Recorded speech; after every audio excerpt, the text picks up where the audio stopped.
Bia Kamal Kanwar online TV channel and normal Kenyam. Near an ideal continent right no guasame.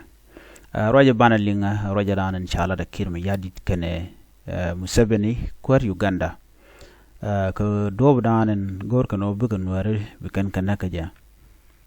La plan din. Kim and Jikana Yat Pinion who began let Kanwari, Jandana Gorno Benuaga Yakel. Bantu di harban kalen guasame ko do dan chicken plandian ke sharkian do chicken mat pingaja ku yen ji Uganda ku yen kala nene tamare wi ka South Sudan and guasame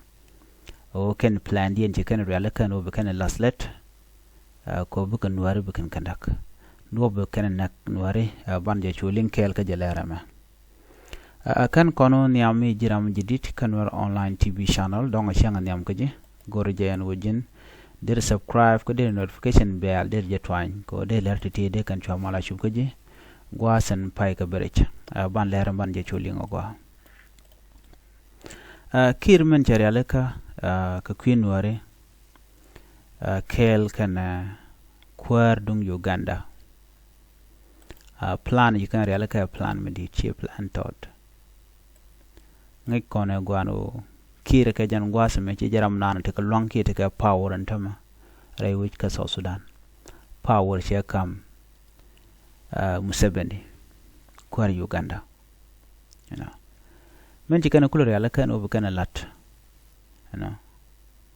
do dan dong de kan nuare de kan kana ka ja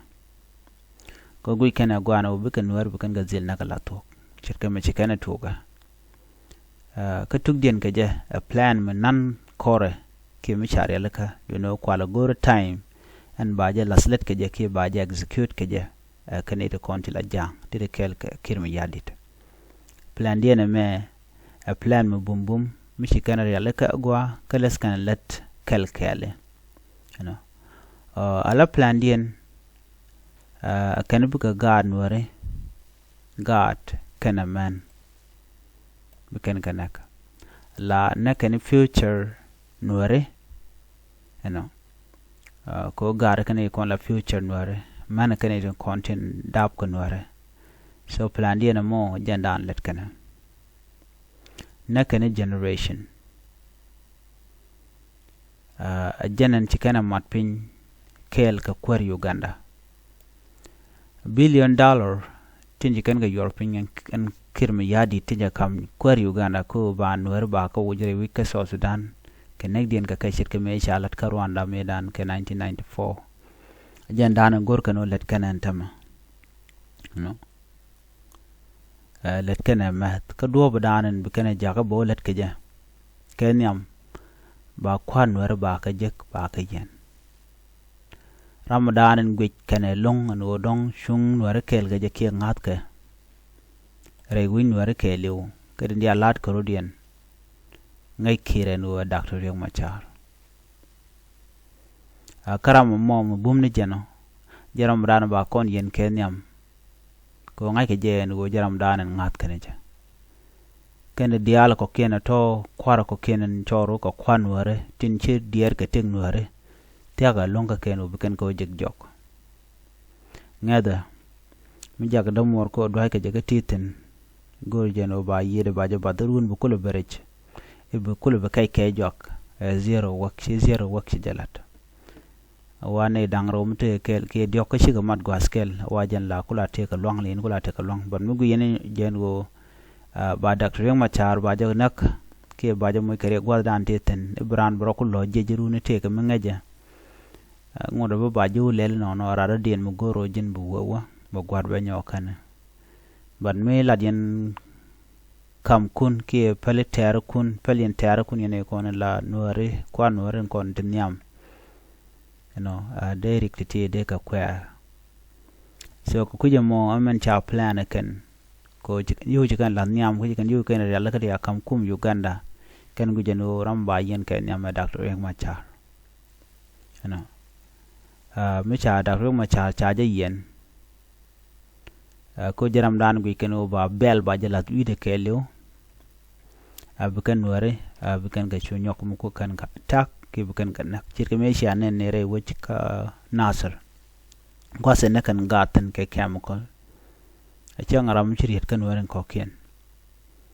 tanji wi mondo dien kan konti chine me she nga chune de kon la kwan wore te ram shi condemn anen wore tiene ten konten ten nok ting wore men bi ngai gwa se me goyni me dane going ke kuma spele mayo ke je Dr. Yang Machar kan ne dial kon cha yen ke queen warten kon tintere rol nuare ke ke queen ke me to ka nasir ko jandan le te diaro din ke jantam ko long ke liu te ka nasir long nuare ke liu ntama am gui kon ta dan chi wan to ga ja ko ngai ke na gwan wo shinware kon tere wi ke nasir shi kan lok ke din jang lat ke kirme yadit kuma jane kana gorno bu kan kwar bu kan ga yen ko bi ne de kon te la hale bi kula kech no sha kwar gen cha yen bi kan ga shu bok chiri me kana to ko ne du no te me bi ngai gwasa me dan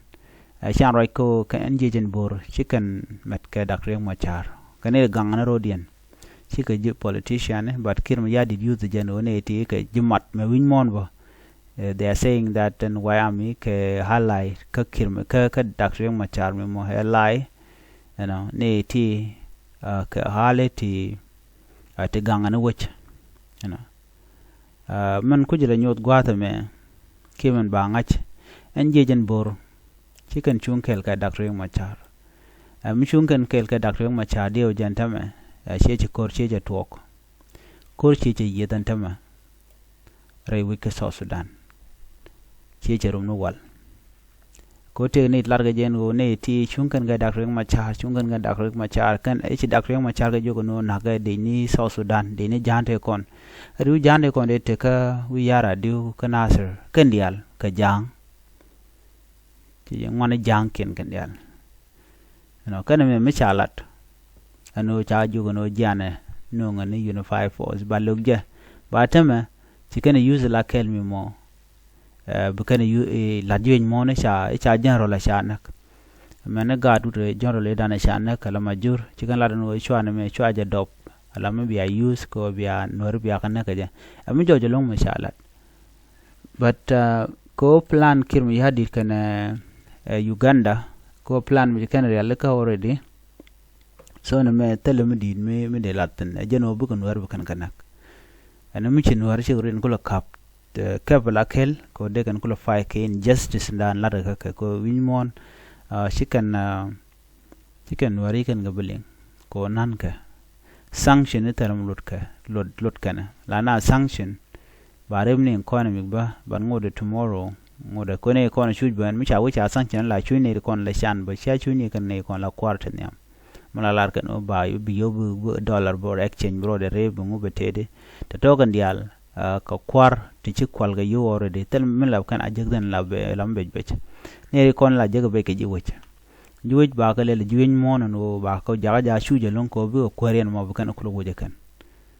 but ci ji wuje ngaj la kan ngene don to shu ni politician tel mi shu kan ka ja jang dor ci kan na jaga be but juwen mi ci ngwa ko le be ji yo bi kan kwar kan ko wuje jan takte ga dana yos ka ji international community ano ba ye kon jaga ja chu jen ji wuje longa biya chu yo biya ko kai ka kwar kun no ngum sia mal sia janok so la kan juwen mo la kan jang na ji wuje la civilian bu kan jang o bin ni kan ka kwar ken ko ba mi shi kan biere lo tan lar kan ba go jen o kan ne ite ko la ji wuje gul kan mat kel kan ne ken so ba ye paltene no jenen yen South Sudan te run wal jok reshushka you pe pegadian ten yal ne dial chu nyaare in kon ke je ka charger yal kan e kon de la kwar they are not suffering ne kon go suffer ke poor people living in South Sudan la innocent citizen den kontin ko marginalize kirma yadit kan janga den kontin mat kan kel ke je so na me agenda an le roda so plan kirma yadit we ko wen yam tama ko banwer ba kan ga jen plan dan titen ba te ga nuare te queen wane te mat ke kirma yadit ko ejene ya kwer mi cha kwan tela kwer me de ne kun na ka biya wo ko madien ga changle la dwalm ter bo de roch ti jona me cha gwa chan ko ngajeno kim ya didi yes ganga ne ro de ke jantien kel mi chele la ma du long de de ro yen bo ko do ran der nak no de kap chong je bonu mi man ro ten lo nag no re bo doing you think this is not permanent, this is a temporary mal be ben kerun be ben don wer bele je ka jilong no so no me jenana gode nyo ya kele no kirma yadit kane ji Uganda chi ne yalaka jen ne ni no changa doctor ma char cha je lonko dong de je jek ne te koken chi ka wi ten kondin trar chi ka wi Kenya jen chenen kara ila odinga me jen be je kana doctor ma cha ja jon je no kirma yadit jin were ka Uganda bi permission bi tijen tongomi kuma tere de roajo wida dien so no me jenana gode nyo ya kel ban je mu din bi atemal babay